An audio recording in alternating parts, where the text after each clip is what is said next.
বিনীত গোয়েল যদি নিরপেক্ষ থাকতো, বাংলার মানুষ শেষ বেলায় এসো সরকারটাকে সমর্থন করবার একটা জায়গায় থাকে। গরুচোর এক একটা, এগুলোর কোনো মানে প্রশাসনিক ভূমিকার কোনো মানে নেই আজকে পশ্চিমবঙ্গে। কলকাতা পুলিশ রাজীব কুমারকে প্রোটেক্ট করতে পারে, তৃণমূল কংগ্রেস রাজীব কুমারকে প্রোটেক্ট করতে পারে, কিন্তু এই যে যখন রেপ অ্যান্ড মার্ডার হচ্ছে একজন, তার বিচার দিতে পারে। তার মাও চায় মমতা বন্দ্যোপাধ্যায়ের পতন হোক, নির্যাতিতার মা চায় যে লক্ষ্মীর ভাণ্ডারের পতন হোক, কারণ নির্যাতিতার মা সত্যের পথে হেঁটে। বেঁচে থাকবো না তো আমরা লক্ষ্মীর ভাণ্ডার নিয়ে কী করবো? আপনি পয়সা দিয়ে কি মানুষ কিনবেন নাকি? মমতা ব্যানার্জিকে আমার প্রশ্ন, তো আপনি পয়সা দিয়ে মানুষ কিনবেন? 1000 টাকা একটা মানুষের দাম। হ্যাঁ, রেপ হয়ে গেলে, ধর্ষণ হয়ে গেলে আপনি 10 লাখ টাকা বলতে পারেন, সেটা তো বুঝতেই পেরেছি, আপনার রেট চার্ট আছে, কিন্তু 1000 টাকা কি একটা মানুষের দাম? আপনি বললেন যে সিবিআই এর উপরই আস্থা রাখছে কোর্ট, এবং দেখাও গেছে যে কোথাও সুপ্রিম কোর্ট থেকে হাইকোর্ট সকলেই দেখা গেছে যে এই রাজ্যের দুর্নীতি থেকে বিভিন্ন বিষয়ে কিন্তু যে কেন্দ্রীয় গোয়েন্দা সংস্থার হাতেই কিন্তু তারা সঁপে দিয়েছেন, কিন্তু নির্যাতিতার মা ক্রমশ আস্থা হারাচ্ছেন সিবিআই এর উপর। নির্যাতিতার মা সিবিআইয়ের ওপর আস্থা হারাচ্ছেন, আপনি ভুল কথা বলছেন।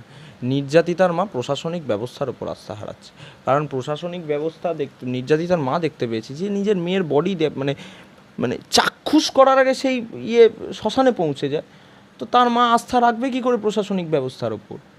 আর তার থেকেও বড় কথা, সিবিআইয়ের ওপর আস্থা হারাচ্ছে এটা তো কথা না। কথাটা হচ্ছে যেই পুলিশগুলো বা যেই রাজ্যের প্রশাসনিক ব্যবস্থা যেই দোষীগুলোকে আড়াল করেছে তাদের ওপর থেকে আস্থা হারাচ্ছে। কারণ সিবিআই কিন্তু প্রথম থেকে এই ইনভেস্টিগেটিং প্রসিডিওরে ছিল না। প্রথমে এই পুলিশ কমিশনারের বিনীত গোয়েল, যার পদত্যাগ আমি দাবি করলাম, সেই বিনীত গোয়েল ছিল। তাহলে আবার সিবিআইয়ের ওপর থেকে আস্থা হারানোর কী আছে? সিবিআই আজকে পলিগ্রাফ টেস্ট করছে, এবং সেখান থেকে আপনারা দেখতে পাবেন পলিগ্রাফ টেস্ট করছে, সিবিআই করছে। রাজ্যের প্রশাসন কি করেছিল? রাজ্যের তদন্তকারী সংস্থা বিনীত গোয়েলরা কি করেছিল? প্রশ্ন আমার, নির্যাতিতার মা যা বলছেন, সেখানে নির্যাতিতার মায়ের কথা মতোই যদি আমি ধরি, তাহলে সন্দীপ ঘোষকে ডাকলো না কেন? কেন ডাকলো না পুলিশ কমিশনার বিনীত গোয়েল? প্রশ্ন থাকছে।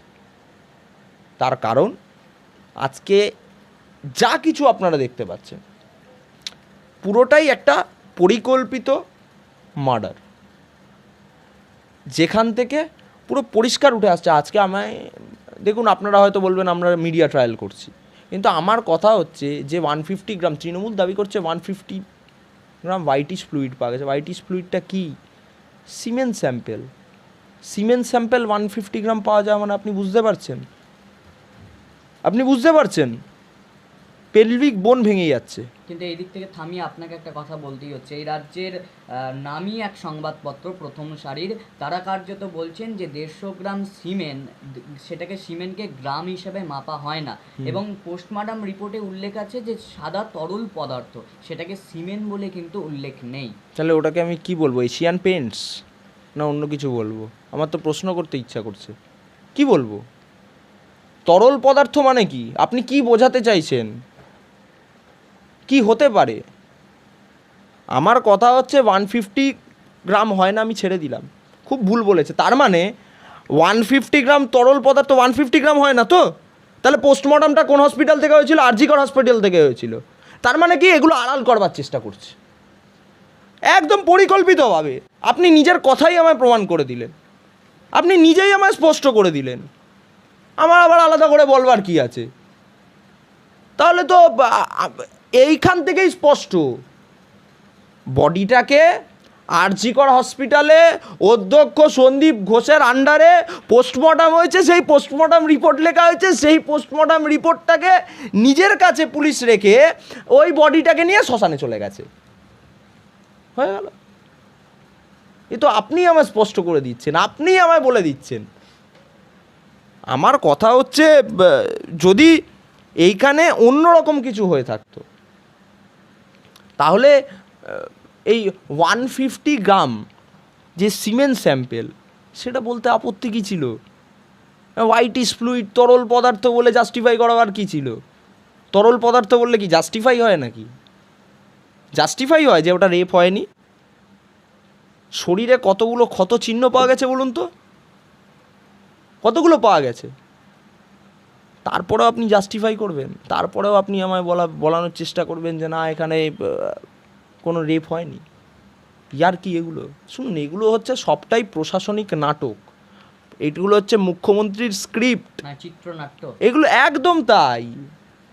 এইগুলো করে মানুষকে, মানুষের দৃষ্টি থেকে যতটা এই ম্যাটারটাকে সরিয়ে দেওয়া যায়। কারণ যে গণ আন্দোলন গড়ে উঠেছে, মমতা ব্যানার্জি বুঝতে পারছে এই গণ আন্দোলনেই আমার পতন, এই গণ আন্দোলনেই আমার পতন, এইখান থেকে আমার আর কোনো বাঁচবার জায়গা নেই। তো তার থেকে ভালো আমরা যতটা এটা আড়াল করতে পারি। আপনি দেখতে পেয়েছেন এই যে অভিষেক বন্দ্যোপাধ্যায়কে মিডিয়া সেল থেকে তারা সরিয়ে দিল। কেন সরিয়ে দিল? কারণ ওখানে নাকি প্রোটেস্ট করেছিল বলে। আমি অভিষেক বন্দ্যোপাধ্যায়কে ডিফেন্ড করছি না, আমি বলছি মুখ্যমন্ত্রীর কতটা অডাসিটি দেখুন। আজকে অভিষেক বন্দ্যোপাধ্যায়কে মিডিয়া সেল থেকে সরিয়ে দিয়ে সেইখানে গিয়ে অন্য একজনকে নিয়ে আসতে হচ্ছে কারণ প্রতিবাদ করেছিল বলে। তা বলে এইটা ভাববেন না যে অভিষেক বন্দ্যোপাধ্যায় বড় প্রতিবাদী মুখ, ঠিক আছে? কিন্তু আপনি জিনিসটাই যদি ভালো করে ওই জায়গাটা জাস্টিফাই করেন, তাহলে আপনি বুঝতে পারবেন যে মমতা বন্দ্যোপাধ্যায়ের কতটা অডাসিটি, যে কীভাবে উনি এই এই ঘটনাটাকে আড়াল করবার চেষ্টা করছে। যে অভিষেক বন্দ্যোপাধ্যায়ের কথা বললেন, সেই দিক থেকে একসময় অভিষেক বন্দ্যোপাধ্যায় কি দেখা যেত যোগী আদিত্যনাথকে টেনে বলতেন যে এনকাউন্টারের তারা বিরোধী, মানে এই রাজ্যের সরকার। কিন্তু অভিষেক বন্দ্যোপাধ্যায়ের মুখেই শোনা গেল যে এই রকম ঘটনা ঘটলে এনকাউন্টার করা উচিত। তারপরেরটা আপনি বললেন না তো, ববি হাকিম যেটা বলেছিল, প্রথমে অভিষেক বন্দ্যোপাধ্যায় তারপর ববি হাকিম। কি বলে এদেরকে কেউ তো মানুষ পাত্তাও দেয় না।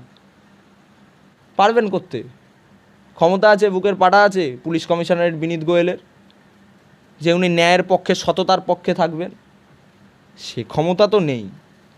শিরদাঁড়াটা নবান্নে, চটি চাটতে হবে, দোষ মিডিয়ার ঘাড়ে দিতে হবে যে আপনাদের মিডিয়াদের জন্য এই জিনিস হয়েছে, এত বড় আন্দোলন হয়েছে। আবার নয় তো কি, বিনীত গোয়েল যদি নিরপেক্ষ থাকতো, বাংলার মানুষ শেষ বেলায় এসো সরকারটাকে সমর্থন করবার একটা জায়গায় থাকতো। কিন্তু যে বিনীত গোয়েল দাঁড়িয়ে আজকে এই রকমভাবে, এই পরিভাষায় সরকারকে ডিফেন্ড করে, দোষীদের আড়াল করে একের পর এক প্রমাণ লোপাট করছে, মানুষ কিন্তু একে সমর্থন করে না। আর এটা সমর্থনযোগ্য নয়।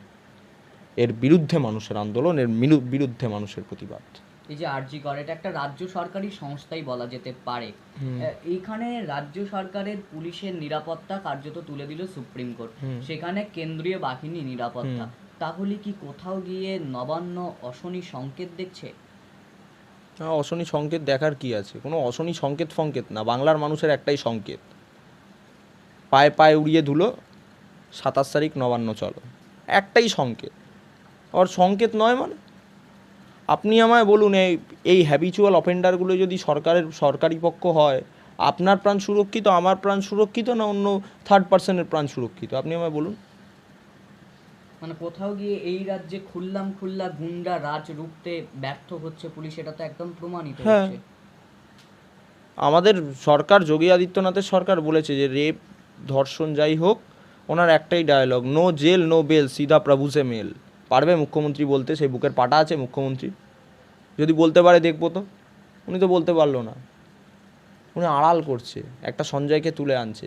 আরে বাদবাকিগুলোকেও তো ধরতে হবে। নাকি বডি পাচারের সাথেও মুখ্যমন্ত্রী জড়িত, ড্রাগ পাচারের সাথেও মুখ্যমন্ত্রী জড়িত? তো মানুষের তো এটাই প্রশ্ন উঠে যায়, তাহলে বাদবাকিগুলোকে ধর। মুখ্যমন্ত্রীর এত আপত্তি কোথায়? মুখ্যমন্ত্রী এইটুকু বলতে আপত্তি কোথায়? কেন এসপি দাস ফেসে যাবে? হেলথ সিন্ডিকেট সামনে চলে আসবে? আর যারা এই চুরি ফুরির সাথে অভিযুক্ত ছিল তারা বেরিয়ে আসবে? কেন মুখ্যমন্ত্রীর সেই দিন রাত্রেবেলায় মনে হলো যে কামারহাটির থেকে ছেলেপিলেদের নিয়ে গিয়ে আরজি কর হাসপাতালের ইমার্জেন্সি ভাঙতে হবে, ফাইল লোপাট করতে হবে? কেন ওনার মনে হলো এটা?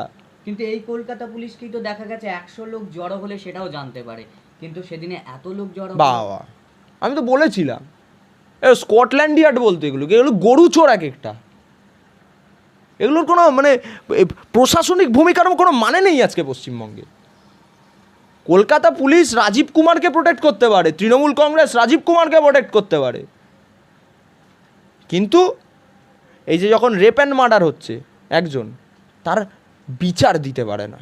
এটাই তো মুশকিল। কারণ বিচার দিলে হাঁসখালির সময় দেখতে পেয়েছিলেন তৃণমূল নেতা অভিযুক্ত, 11 সালের পরে দেখতে পেয়েছিলেন পার্কস্ট্রিট ঘটনায় কী হয়েছিল, কামদুনিতে দেখতে পেয়েছিলেন কি হয়েছে, বেকসুর খালাস হয়ে গেছে।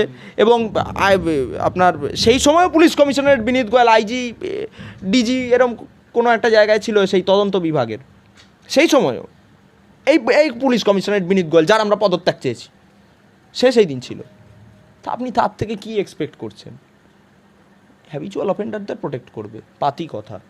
কামারহাটির কথা বললেন, সেই দিক থেকে বলতে হয় কামারহাটির বিধায়ক মদন মিত্র বলেছেন তো রামায়ণে সিঙ্গুর নন্দীগ্রাম বলেছেন, সিঙ্গুর নন্দীগ্রামে যে আন্দোলন হয়েছে সেই আন্দোলনে তার কথা মনে পড়ে যাচ্ছে।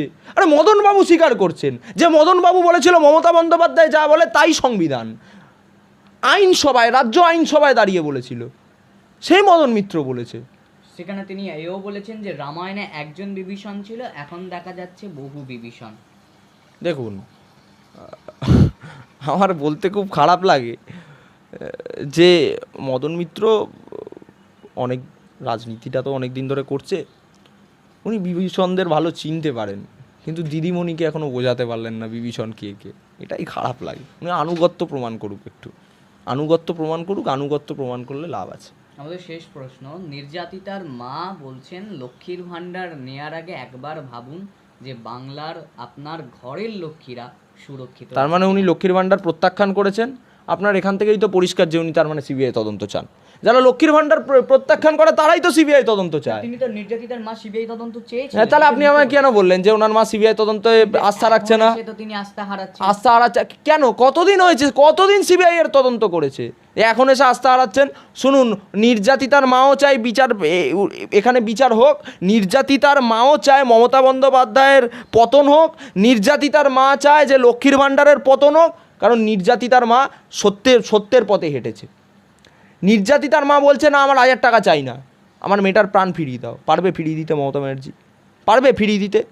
এতগুলো গণধর্ষণ হয়েছে, 8টা গণধর্ষণ হয়েছে, ফিরিয়ে দিতে পারবে মমতা ব্যানার্জি? প্রাণ ফিরিয়ে দিতে পারবে? সেই ক্ষমতা আছে? পারবে না তো। খুব স্বাভাবিকভাবে খালি নির্যাতিতার মা বলছে না, সারা পশ্চিমবঙ্গের নারীরা বলছে যে লক্ষ্মীর ভাণ্ডার আমাদের চাই না, আমাদের সুরক্ষা ব্যবস্থাটা আগে নিশ্চিত করুক পশ্চিমবঙ্গের প্রশাসন, তারপরে আমাদের লক্ষ্মীর ভাণ্ডার চাই। আমরা বেঁচে থাকবো না তো আমরা লক্ষ্মীর ভাণ্ডার নিয়ে কী করবো? আপনি পয়সা দিয়ে কি মানুষ কিনবেন নাকি? মমতা ব্যানার্জিকে আমার প্রশ্ন তো, আপনি পয়সা দিয়ে মানুষ কিনবেন? 1000 টাকা একটা মানুষের দাম। হ্যাঁ, রেপ হয়ে গেলে, ধর্ষণ হয়ে গেলে আপনি 10 লাখ টাকা বলতে পারেন, সেটা তো বুঝতেই পেরেছি, আপনার রেট চার্ট আছে। কিন্তু 1000 টাকা কি একটা মানুষের দাম? আর 1000 টাকা দিয়ে আপনি কণ্ঠরোধ করবেন? মানুষ প্রত্যাখ্যান করে দেবে। আর দেখছেন তো প্রত্যাখ্যান করে এখন গণ আন্দোলন কোন পর্যায়ে গেছে।